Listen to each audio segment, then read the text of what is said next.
RamiX, back from another video. In today's video, to tell suggest is what if Naruto had all Dojutsu Part 2. The like goal for this video is going to be 450 likes for another part soon, and 500 for another part followed closely behind this one.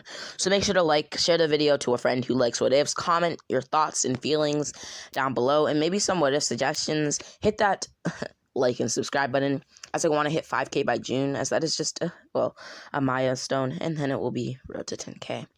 So we left off with Naruto, Sasuke, and Hinata preparing to fight Zabuza and Haku, and we can pick off from there. Haku would fire off 6 Senbon towards Kakashi, as they would then be blocked by Naruto's blade as he cut them all in half, except for a single Senbon, which was able to pass through, just grazing the tip of his blade. This would then hit Kakashi in his fumerus. Kakashi would fall down, telling Team 7 to hold them off while he heals himself. Kakashi would then use the minimal healing jutsu that he should have, being a Jonin and all, as Sasuke would then clash swords with Zabuza. They would then spin around in butterfly-like formations, gliding and glistening through the air, as Zabuza's blunt attacks made it hard for Sasuke to keep his balance. Naruto would then funnel chakra through his blade, slamming it into Zabuza, who would dodge. Naruto would make sure not to let Zabuza create distance, using a mini universal pull, as Zabuza went into Naruto's blade like butter. Naruto would then see a mixed expression on Zabuza's face, and his eyes would then become point-like. He would gain in muscle mass, and his bloodlust would skyrocket. Zabuza would then grab his blade while still being impaled by Naruto's blade. "I am the demon of the mist, you fool!" One little stabbing, coughing up some blood, "won't do anything to me." Naruto would see this as some sort of bluff, not letting his blade be taken out, as Naruto's Tenseigan would then open underneath his clothing, embedded in his chest and alongside his Rinnegan.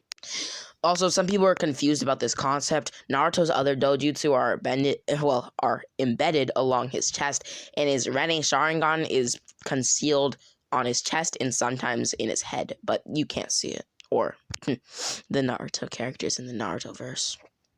Just wanted to make that clear. As Naruto activated his Tenseigan, a chakra armor would then form around him, as he would then tank the attack. Zabuza's blade would fight against Naruto's blade. In this short instance, Naruto felt doubt that he was able to bring himself to kill Zabuza, even though Zabuza hadn't felt any of his emotions and, hadn't shown remorse to his enemies. Naruto would then open his eyes. He's a ninja after all, he thought. A Katsuryagan would then be seen. Zabuza would tell Naruto that just because he's got another dojutsu, he's still weak. Naruto would then be stabbed by Zabuza, jumping off of the blade and grabbing his own from Zabuza's upper stomach, as he would then do the ox and rabbit hand seals, snapping. Naruto would then control Zabuza's blood flow with a water-style jutsu that he had learned, and with the power of his Katsuryagan. This water jutsu was, from the Scroll of Sealing, able to manipulate the water within somebody's body in tandem with, the Katsuryagan. Naruto would then see Zabuza cling onto his life, as he would snap again. Zabuza's whole shoulder would then implode with blood pressure. Naruto would see Zabuza cling onto his life even more, ready for one final swing. The coup d'etat! The coup d'etat and the Mizukage would echo through his head. He has to stop Yagura the tyrant! Using his own blood to restore the executioner's blade as it formed again. Gah! Zabuza would roar out a battle cry of sorts, bringing his sword down. Hinata, in this instance, would prepare her twin lion fist, while Sasuke thought that, Haku had been striking him. But in reality, Haku had been watching what had been taking place from his own body, if that makes sense. Zabuza would then be stricken in both of his cervicals, as this would make Zabuza's head droop. Naruto would then lift Zabuza up by his neck with his left hand, as he would then strike chakra through his hand, slapping him across his face. Zabuza would then glide through the terrain, landing in a small pond. Zabuza, on his deathbed, would wish for Haku to go to heaven, even if he has to rot in hell. Naruto had taught him that the ninja system isn't a corrupt injustice cycle, and that teamwork is key to being a ninja. So a ninja isn't somebody who works alone, Zabuza would think to himself.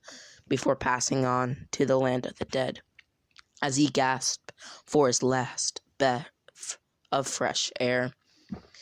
As Zabuza took this breath, he would think about everything, whether that be Haku, the coup d'etat, his family, the executioner's blade, which he had, cared for, and every event that had taken place within his life. As he let out a sigh, dying. Naruto would then pant heavily as another Dojutsu would appear on Naruto's chest, the Jogan, then another, the Rene Sharingan. Naruto would then start to be exhausted as he hadn't ever activated all of his Dojutsu at once. Body, don't fail me! Just hold in a little longer until the mission's over. Just wait. Naruto would then run past Yagura, telling him that he and his squad will finish it here. Yagura would scoff, telling Naruto that from what he's seen, he's not very impressed, as he looks like he's on his last legs. Haku would then judo slam both Sasuke and Hinata into the ground as Sasuke tanked this attack with his Susanoo, which would quickly dissipate due to the chakra exhaustion that Sasuke had been facing. Sasuke would then slam this, bottle onto the ground, picking up a sort of pill that Naruto had gave him. Sasuke would then see this red pill, popping it. Around Sasuke would create a three-tailed cloak. These were the, chakra pills that Naruto had made, embedded with QB chakra, which would give them access to the three-tailed state. Hinata would then do the same, as Naruto would tell them it's time to test out their gruesome combo. Haku, hearing this, would put Sasuke and Hinata in a sort of ice prism, with Naruto being enraged. QB chakra would then sprout and slip out from Naruto's body, as his aura would then become malice, snapping as they would be freed. And if you've made it this far into the video, make sure to subscribe, as I want to hit 5K by June. Hinata and Sasuke would then be freed, as Naruto would tell them that it's time. Also, if you don't want to hear and or listen to what I'm about to say, or you're under 13, click off, or just skip about 45 seconds. Naruto would then kick Haku forward before she could land, or he. Sasuke would unsheath his blade, cutting into his back and drilling into it further and further through his body. Hinata would use her twin lion fist, slamming it into Haku's vertebrae, with Sasuke gouging out Haku's entire stomach in a circle and chest area, leaving Haku's heart attached by a vein.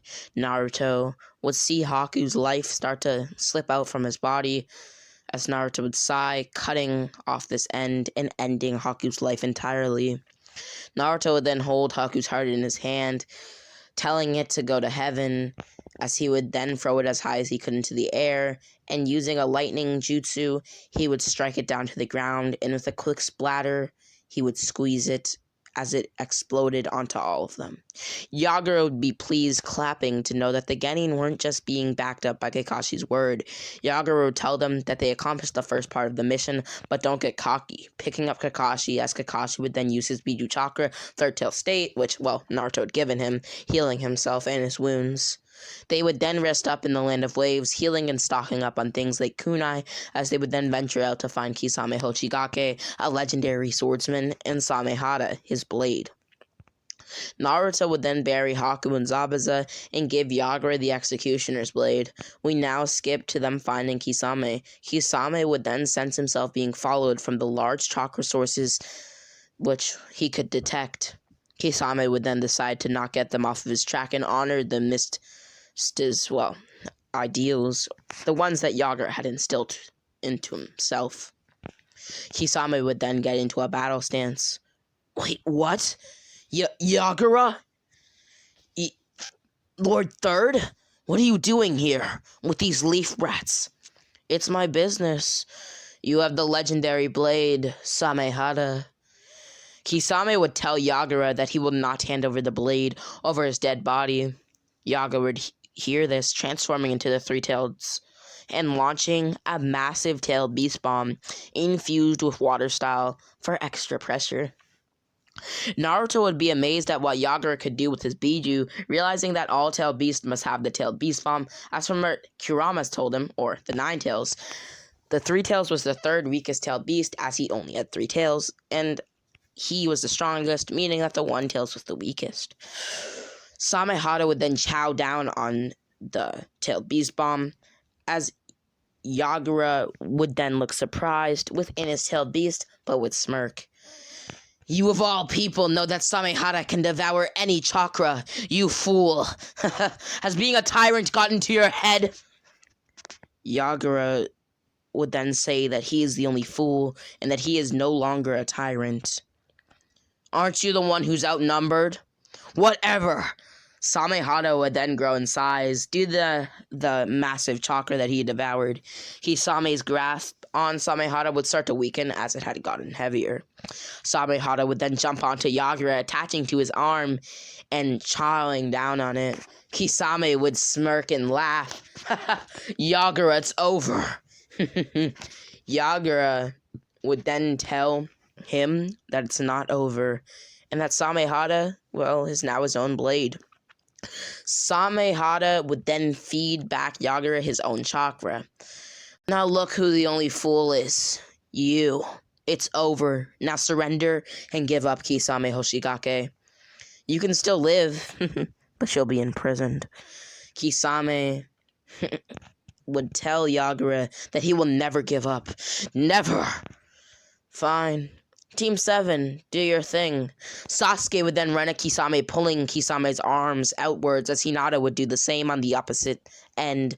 Naruto would use his Sharingan and Byakugan in tandem to concentrate his chakra in a razor-like way, holding and drilling into Kisame's back. Kisame would then scream out, saying that he can't take much more of the pain that they're dishing out. Naruto would see it as a bluff, going even harder. Kisame would scoff. You could notice that it was a bluff? Well, Miss Ninja are usually pretty good at that. Torture, that is. Kisame would laugh. You know a whole lot about our village. Did our tyrant over here tell you? Did you hear him before? He's no tyrant. Kakashi, now! I can take much more of this pain, Kisame would remark. Let's see about that, Kakashi would remark as well, activating his Chidori. It's time to die, Kisame Hoshigake. The former wielder of Samehara. Kakashi would then plunge his Chidori right through Zabuza's master's, Kisame's, blade, and or associate in a way. As he would then pierce his liver, slowly killing him, Kisame would cough up blood, laughing. Naruto would then appear in front of Kisame, choke-slamming him into the ground, as he would then drive him into the earth. What's so funny, Kisame? Trappy, trappy, trappy, would echo through Naruto's mind. He would then remark that death isn't a word to play around with. You disgust me, Kisame. Trappy, trappy, this word would keep echoing through his head as he would tell him that he must have some mental disorder. But you will only get death and feel its true meaning when the people that you care about have died around you. Maybe you're too young to understand, but then again, it's coming from me, a mere 12-year-old. And maybe, just maybe, when you've encountered it, death itself, then you will understand the true meaning of death. Kneeing into his chest and telling them that the job's done and that Kisame's dead, as well as Yagura. He would then feel no pulse as they would then walk home to the leaf. Yagura would congratulate them and thank Team 7, telling Naruto that he can see him anytime he's in peril, putting his hand on his shoulder and creating a tattoo that resembled a piece of caramel, or coral, the French version of the word. Yagura would then tell him that they now have a Jinchuriki link. Naruto would thank Yagura as Yagura would then tell them that it was a pleasure working with them, walking away, while we now switch to the perspective of Kisame Hoshigake. Kisame had been recovering in a hospital at the time, somewhat at a fast rate, due to Obito feeding him Hashirama's cells in order to speed up the process and or keep him alive, as he had been slowly dying. It had seemed that Obito had been monitoring Kisame, and when he checked in on him, he was dead. Sorry if I mess up some of my words. I'm running on like 3 hours of sleep because I beasted through the script. Anyhow, he was dying, it had seemed, so He had to just give him a bit of a kickstart with the cells. Kisame would then detach his respirator, which had been attached to him to steady his breathing, standing up with a burning hatred for Naruto, Uzumaki, and Yagura Hoka. Obito would tell Kisame that he can get his revenge on the two Jinchuriki in a month or two when the Chunin exams are withheld. Kisame would nod. I'll do just that. With a grimace on his face, he would remark. We now switch to the perspective of Naruto, Hinata, and Sasuke, who would debrief Hiruzen in full on the mission with vivid details, returning to their respective homes. Naruto would tell Sasuke that he'd be at the Hyugas for the night. He wanted to try something new with Hinata. Sasuke would smirk, understanding exactly what Naruto meant. Naruto would then get in bed with Hinata as they would then make love. Naruto, from the intense strain of the mission and this, would pass out, but overall he was able to please Hinata greatly. Hinata would then, open her eyes as she heard the door be knocked on. Turning over to Naruto and waking him up, Naruto would then open the door, which was conveniently away from the Hyuga compound by about a mile or two, with Naruto waking up and putting on his clothes. Asking Kakashi why he was here, with Kakashi telling Naruto that the Chunin exam's registration is scheduled for today. Naruto would then wake up Hinata and, as she got changed. Kakashi would then leave Naruto's home as they would then both walk to the registration with Sasuke. They would then arrive, and the only difference in this timeline is that Naruto is never fooled by the Genjutsu, and neither are his teammates in the first place. He and Sasuke, in this timeline, block all of Lee's blows, but it isn't noticeable by Lee due to the intense speed that Sasuke and Naruto were using, able to block all of his attacks in every single way. As their team would then enter the Forest of Death, Team 7 would then travel in a tripod-like formation, getting to the middle of the forest. Little by little, did they know, but it was Orochimaru, the legendary Snake Sanin, following them. Orochimaru would then leap at Naruto, who was at the back of the tripod formation, seeing him as easy catch. Naruto would bring his hand back, hitting Orochimaru in his nose and face as his nose would start to bleed. Orochimaru would then get back up, wiping the blood from his nose and attacking Naruto in hand-to-hand combat. Hand over Sasuke Uchiha, and you won't have to be hurt by me. Naruto will tell Orochimaru that he's not afraid of him, with Orochimaru staring directly into Naruto's eyes, seeing something unique. The Sharingan and Byakugan were within Naruto's eyes, and the Sharingan in its 3 Tomoe state was within his grasp. But he held back. A hybrid, he thought to himself, a weapon of war to maybe rival a tailed beast. What have the Leaf been working on? How interesting. This is a peculiar appearance, he thought to himself. Who are you? That's not important. Just know you've met your maker. And with a quick dash, Orochimaru and Naruto would commence battle, with Sasuke and Hinata stepping in. Naruto would then tell Hinata that she can go on with Sasuke, and he won't be long, but Orochimaru would stretch his head out, biting Sasuke. Sasuke would then grab his neck in pain. God! Orochimaru would then do the same to Naruto, who would fall on one knee as his Kyuubi chakra would fluctuate with the curse mark and would block out the thought of pain. Naruto would then tell Hinata and Sasuke to set up camp. They'll have to stay in the forest for a bit longer than they had wanted to. Naruto would then punch Orochimaru a few times. This would make Orochimaru flabbergasted at how much power Naruto had. Naruto would then tell Orochimaru that he's the Nine-Tails Jinchuriki Uzumaki Naruto. And you've met your end. Naruto would then tell Orochimaru that he has 10 seconds, with Orochimaru saying, unleash your full power, I don't mind. Naruto would smirk as Naruto would then clap his hands together. Orochimaru would also smirk as more power released from Naruto's body. He could be a necessary host if Sasuke were to fail. Just a backup in case. Orochimaru would then stretch his head around Naruto, and using his Shadow Snake Summon, he would bite into Hinata as well. This would mean that all 3 Team 7 members have gotten curse marks within them and on their bodies and or necks. Naruto, as he clapped his hands together, would smirk. "You'll pay for hurting my two comrades." Several straps and buttons concealing his eyes under his windbreaker would then start to break, unleashing a massive amount of power. Naruto would then clap his hands together yet again as his headband had reveled. Naruto would then grab a small point in his chest, enlarging it with his two fingers. A black orb would then float from his hands and into the sky. Rocks, trees, and various other big and small objects would then fly towards this ball as he activated his Rinnegan. By the time that Orochimaru had realized the sheer extent of the jutsu, Naruto had finished it. Planetary devastation. Orochimaru would then be pulled to the surface. Naruto would make the Shinra Tensei so big that it was able to be seen throughout the whole village, and even if you had binoculars, the sand. Naruto's ultimate jutsu. So this is what he was working on. Good job, Naruto. Naruto would then push the ball into the ozone layer, where it would sit slowly, killing Orochimaru due to the intense heat provided by it.